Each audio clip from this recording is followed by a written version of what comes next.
좋으신 주님의 은총과 평강이 여러분 모두와 함께 하시기를 바랍니다. 세상의 모든 것들은요, 생성되는 순간부터 죽음을 향해 갑니다. 인간은 태어나서 타락하다가 죽음에 이르는 존재이죠. 세상의 모든 것들은 소멸, 죽음을 향해서 갑니다. 여러분, 우리가 여기 아기들 있지만 우리 아기들 보면 너무 이쁘고 사랑스럽지만 사실은 태어난 순간부터 그 아이는 죽음을 향해서 가고 있다는 거예요. 그래서 인간은요, 항상 새로움을 갈망합니다. 새 것이 좋은 거예요. 새로운 거 싫어하는 사람이 있을까요? 그런 말이 있잖아요. 미용을 하면은 하루가 행복하다. 여러분, 머리에 미용실을 탁 하고 하면 기분 되게 하루 동안 기분 좋지 않아요? 네. 펌이 잘 됐어. 염색이 잘 됐네 이러면서. 그렇죠? 자동차를 새로 사면 일주일이 행복하고 집을 사면 한 달이 행복하고 결혼을 하면 1년이 행복하다고 합니다. 새로운 것이 인간에게 주는 즐거움이 있다는 것이죠. 그것은 바로 우리는 모두가 낡고 늙어가는 존재이기에 그것에 대한 반작용으로 이 회복과 희망의 기쁨을 얻고자 새 것을 찾는 것일 겁니다.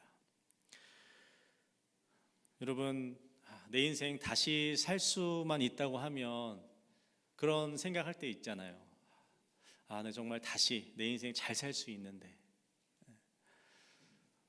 오늘 하나님께서 이 선지자 이사야를 통해서 우리에게 새로운 세상, 새로운 삶에 대해서 약속을 해주십니다. 그 세상은 어떤 세상인가? 세 가지로 요약해 볼 수가 있는데요. 첫 번째로는 하나님이 새롭게 하시는 세상, 하나님이 가져다 주시는 새로운 세상은요, 하나님이 주시는 기쁨과 즐거움으로 충만한 세상입니다. 오늘 본문 18절과 19절에서 그렇게 말씀하고 있죠. 너희는 내가 창조하는 것으로 말미암아 영원히 기뻐하며 즐거워할지니라. 내가 예루살렘을 즐거운 성으로 창조하며 그 백성을 기쁨으로 삼고 내가 예루살렘을 즐거워하며 나의 백성을 기뻐하리니 우는 소리와 부르짖는 소리가 그 가운데 다시는 들리지 않을 것이다. 오늘 하나님이 우리에게 가져다 주시는, 약속해 주시는 새로운 세상이 어떤 세상이냐? 하나님이 주시는 기쁨, 즐거움으로 가득 찬 세상이라는 거예요. 여러분의 인생을 한번 돌아보시면 여러분, 즐거운 일, 감사한 일, 좋은 일이 많으세요? 후회스럽고 가슴 아픈 일이 더 많으세요? 죄로 인해 타락한 인생은요, 상처와 후회가 참 많죠. 그냥 여러분, 요즘에 현대인들이 겪고 있는 이 정신적인 질병을 한번 생각해 보세요. 공황장애, 우울증, 온갖 종류의 중독들. 여러분, 이런 것들은 뭘 보여주는 거냐면 인간이 얼마나 아픈 존재인지, 인간이 얼마나 상처가 많은 존재인지를 보여주는 것이죠. 인간은 자기가 원하는 삶과는 정반대로 걸어가고 자기가 원하는 삶과는 정반대의 선택을 하면서 살아갈 때가 참 많습니다. 나 운동해야 되는데 그러면서 막 먹어요. 살 빼야 되는데 이러면서 먹어요. 공부해야지, 나 책 봐야지 하면서 핸드폰 들고 계속 핸드폰 보고 있어요. 게임하고 있어요. 내가 사랑해야지, 용서해야지 하는데 실제로 하는 건 뭐예요? 비난하고 저주하고 막 이러는 것이죠. 사도 바울은 인간의 이러한 모순과 이 실존을 로마서 7장에서 이렇게 얘기했습니다. 내 속, 내 안에, 내 육신에 선한 것이 거하지 않는 줄을 내가 안다. 원하는 것은 있지만 선을 행하는 것은 없다. 내가 원하는 바 선은 행하지 않고 도리어 원하지 않은 악을 행한다. 여러분, 이게 사도 바울의 고백이고 죄인들의 모습인 거죠. 나는 선을 원해요. 선을 행하고 싶어요. 그런데 실제로는 나에게 나오는 건 뭐라고요? 악이라는 거예요. 나의 욕심과 죄가 빚어낸 상처와 후회는요, 우리를 잠 못 들게 할 때가 참 많죠.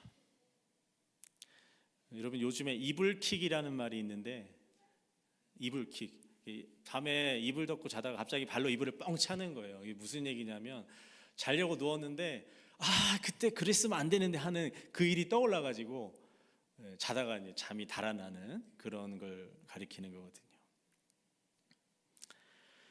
겉으로는 우리가 다 좋아 보이고 잘나 보이고 괜찮아 보이는데, 사실은 그 속을 한꺼풀만 벗겨보면 이불킥할 만한 일들이 얼마나 우리 인생에 많은지 모르겠습니다.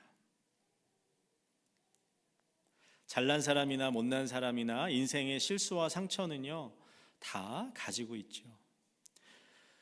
물론 꼭 내 잘못 때문에만 그런 건 아니에요. 내가 원하지 않았지만 내 삶에 커다란 상처를 남기는 사람들도 있어요. 내 인생의 흉터를 저지르는 사람들 혹은 사건들 앞에서 우리는 때로는 헤어나오기 힘든 그런 괴로움을 겪기도 하죠. 그런데 오늘 그런 우리 인생에게 하나님이 이사야를 통해서 말씀하시는 거예요. 새로운 삶을. 하나님은 이전 것이 기억되거나 떠오르지 않는 새로운 삶을 주시겠다고 오늘 약속하십니다.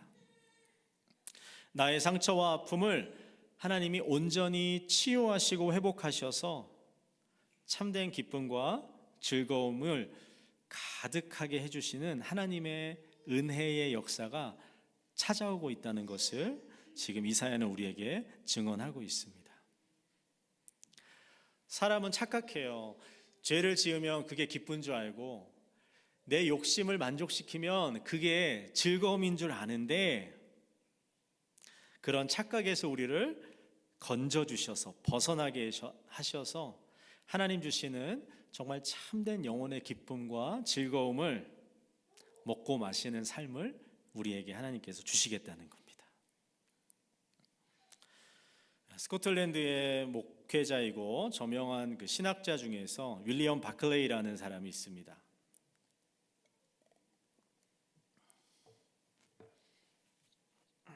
오늘 이 사람이 쓴 기도문에 중에 하나 이런 게 있어요. 새로운 기회를 위한 기도. 오 하나님, 내가 저지른 모든 잘못을 용서해 주십시오. 돌이켜볼 때 내게는 많은 아쉬움이 남습니다.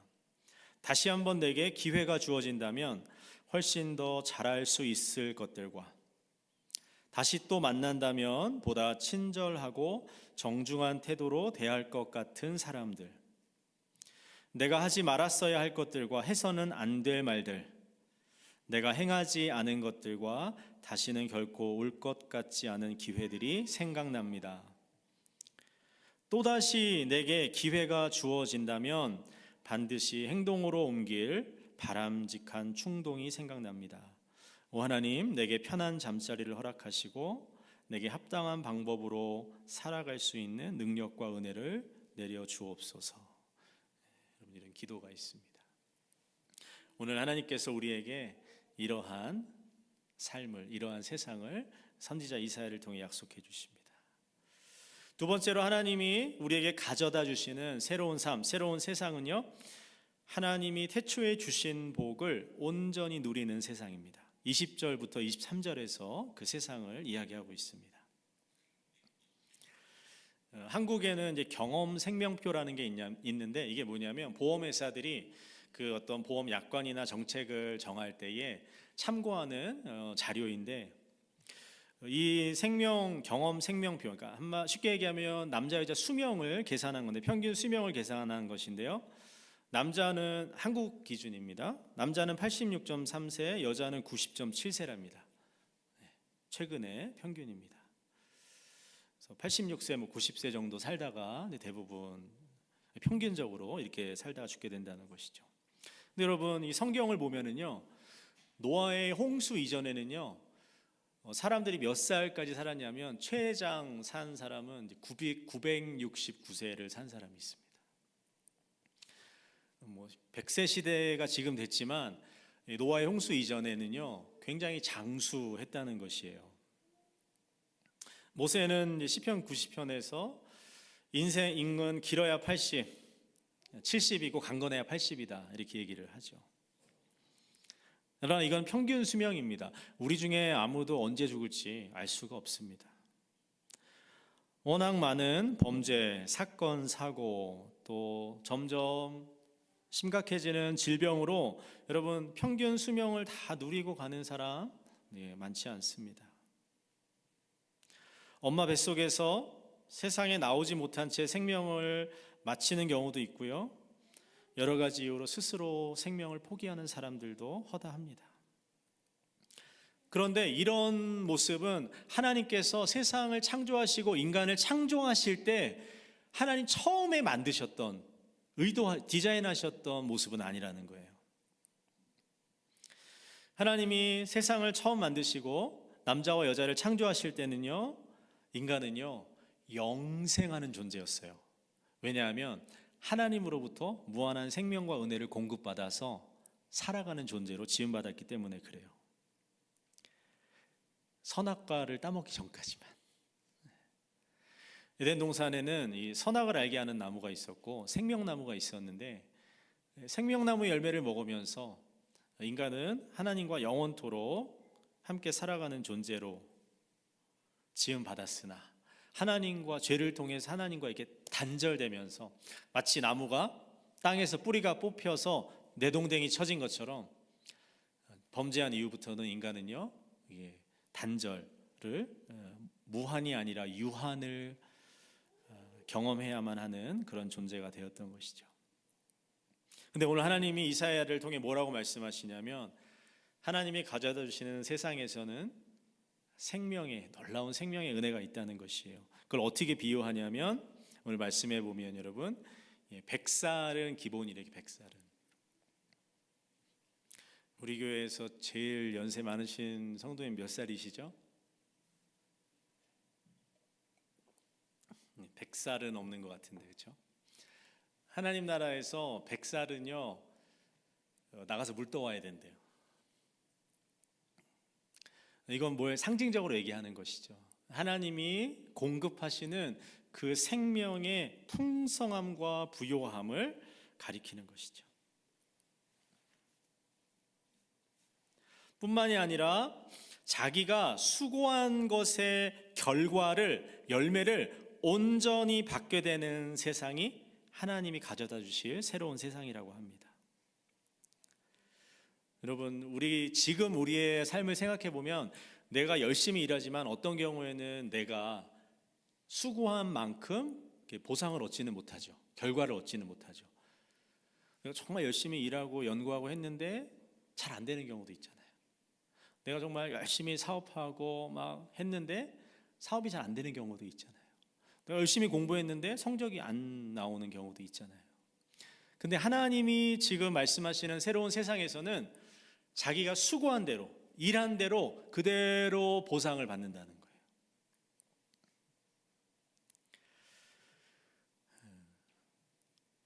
우리가 그 하나님께 헌금을 하는데 11조를 하잖아요.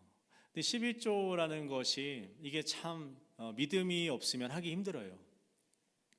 내가 세상에서 정말 스트레스 받으면서 열심히 일하고 돈을 벌었는데 하나님이 주신 것이라고 하면서 10분의 1을 하나님께 드린다는 게, 헌금을 한다는 게, 이게 보통 사람들 생각으로는 도저히 이해가 안 되거든요.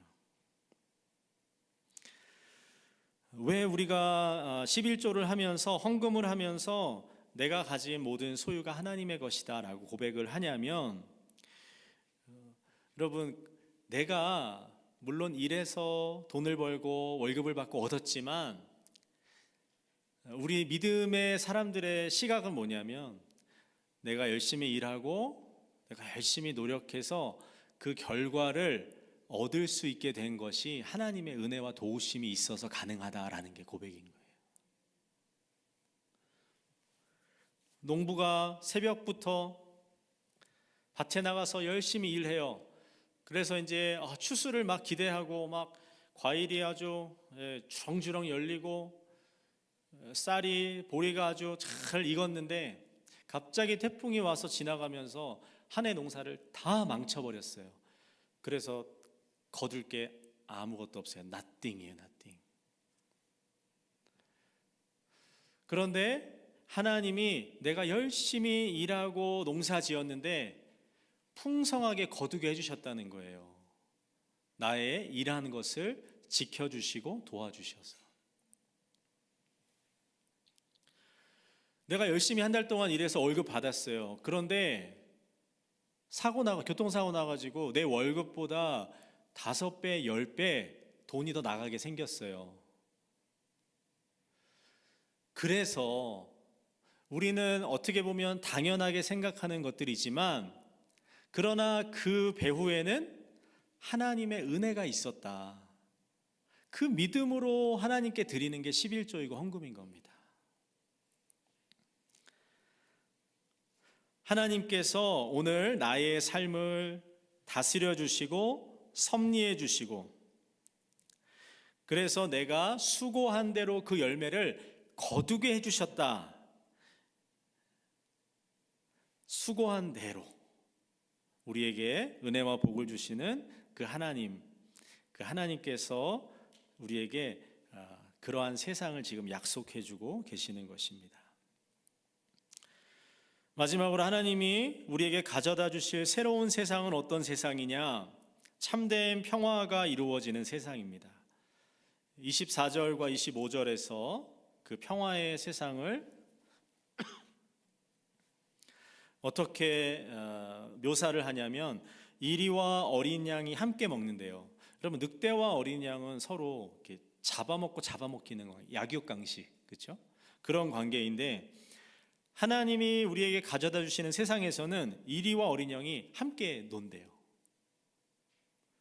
사자는요, 소처럼 풀을 먹는답니다.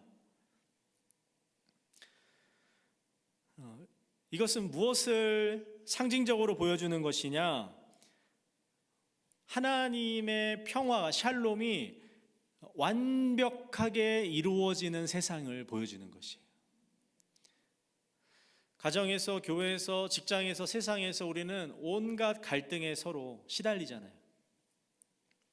욕심과 욕심이 부딪히고 이기심과 이기심이 부딪혀서 서로 다투고 갈등하고 싸우고 상처 주는데, 하나님이 가져다 주시는 세상, 하나님이 주시는 그 새로운 세상에서는 진정한 평화가, 온전한 평화가 이루어진다는 것이에요.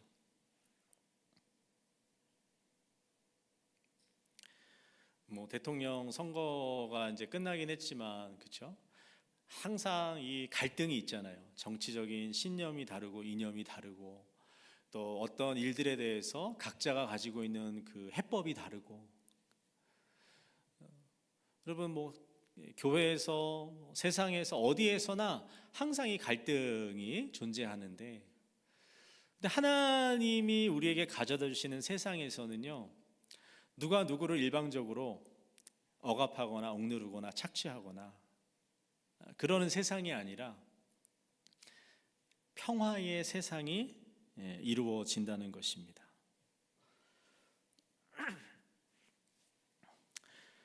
(24절에서는) 여러분, 하나님 뭐라고 하시냐면, 하나님을 부르기 전에 하나님이 응답하시겠고, 하나님 앞에 나와서 어떤 말을 끝내기 전에 하나님이 들으시겠대요. 이건 무슨 상황이에요?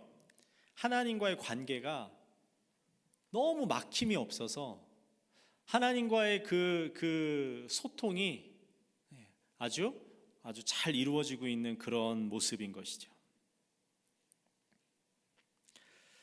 하나님과의 관계에서 시작된 이 샬롬, 이 평화가 이 세상 가운데 다 넘쳐 흐르게 된다.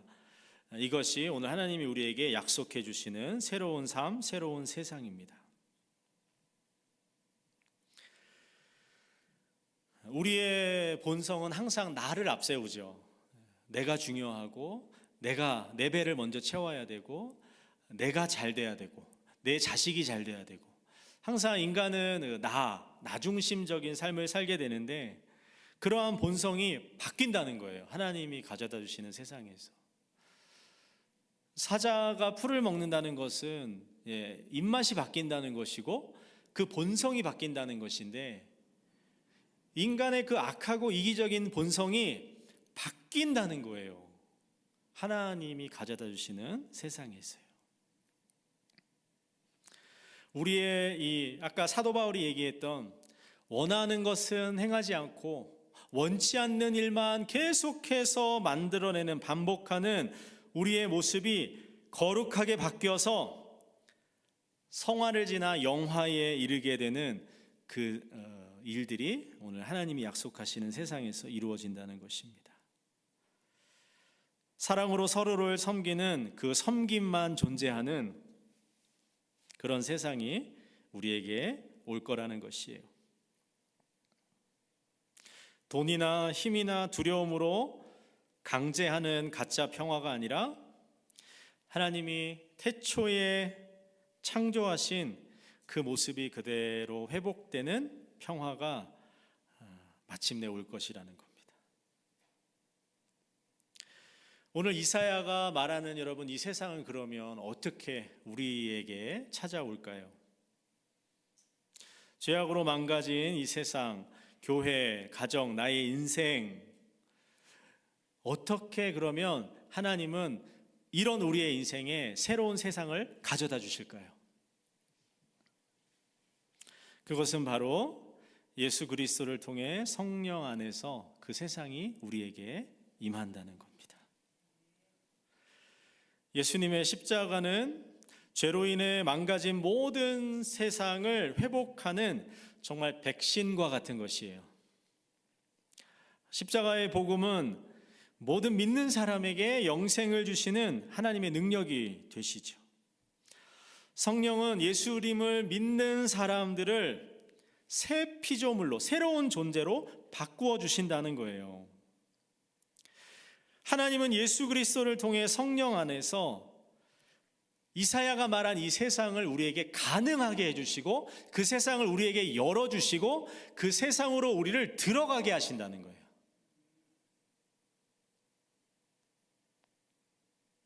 이 세상을 우리는 천국 또는 하나님의 나라라고 부릅니다.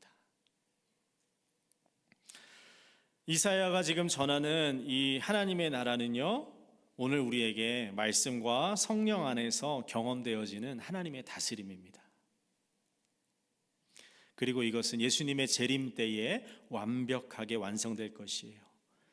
그 전에 우리는 미리 선물로 그것을 받고 누리면서 살아가도록 부름받은 사람들입니다. 나중에 죽어서 이런 세상을 간다는 게 아니라 오늘 여기에서 이 세상을 내가 살아간다는 거예요. 그것이 영원으로 이어진다는 것이에요. 한국에서 폐지 주우면서 살아가는, 폐지라는 게 이제 종이 박스나 이런 거 주워가지고 고물상에 갖다가 팔고 이제 이렇게 살았던 할머니가 죽어가지고 그 집을 이제 갔더니 세상에 집 장판이랑 이런데 현금이요 뭐 3억이 이렇게 들어 있었대요. 자기 집에 돈이 100만 불이 있는데 쓰레기 주워가지고 그걸로 먹고 사는 거예요. 집에 쌓아둔 돈은 쓰지도 않고. 하나님이 우리에게 천국, 하나님의 나라를 선물로 주셨는데 그거는 이 땅에서 하나도 못 누리고 그냥 여기서는 내 욕심대로 살다가 그냥 세상 거 즐기다가 하나님의 다스림과는 무관하게 살다가 나중에 천국 가면 얼마나 아깝겠어요.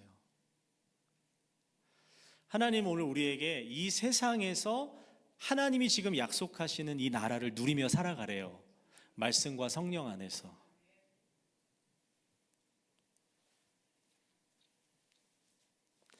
비록 오늘 우리의 현실은요, 고난과 시험의 연속이죠. 아니 목사님, 그 하나님의 나라가 도대체 어디 있습니까? 교회에 있습니까? 때로는 교회 안에서 그 하나님의 나라를 우리가 누리지 못할 때도 있어요. 저도 지금까지 목회하면서 많은 교회들, 많은 성도님들 만나고 겪었는데 모든 교회가, 모든 성도님들이 하나님의 나라를 누리며 살아가는 건 아니었어요. 그러나 교회가 실패했다고 해서 하나님의 나라가 없는 것은 아니죠. 만약 하나님의 나라가 없는 허상이라면 그것이 사람들이 지어낸 어떤 전설이나 동화 같은 이야기라면 제가 목회하지 않았겠죠. 그러나 인간은 실패할 수 있어요. 교회는 실수할 수 있습니다. 하지만 하나님의 나라는 영원한 것이에요. 우리는 하나님의 나라를 바라보며 살아가는 사람들입니다. 오늘 이사야가 우리에게 약속하는 이 하나님의 나라 이미 우리에게 선물로 주셨어요. 예수님을 믿는 사람들에게, 성령으로 거듭난 사람들에게는 이 하나님의 나라가 선물로 주어졌습니다. 우리 정말 예수님 다시 오시는 그날까지 나의 삶 속에서 또 가정에서 교회에서 이 하나님의 나라를 우리가 늘 소망하면서 사모하면서 성령의 도우심 가운데 이 하나님 나라를 누리면서 주님을 따라가는 모든 우리 성도님들 되시길 주의 이름으로 축원합니다. 기도하겠습니다.